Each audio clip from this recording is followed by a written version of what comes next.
A magnitude 4.4 earthquake occurred.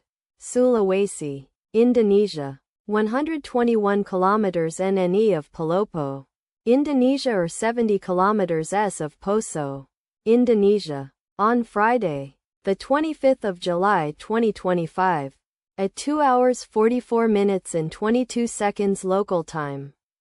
The quake had a depth of 10 kilometers and was not felt, or at least not reported so. Data source from EMSC. Did you feel it? Let us pray. May the earthquake that occurred not affect our brothers and sisters there.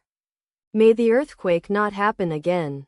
And may God protect everyone. Amen.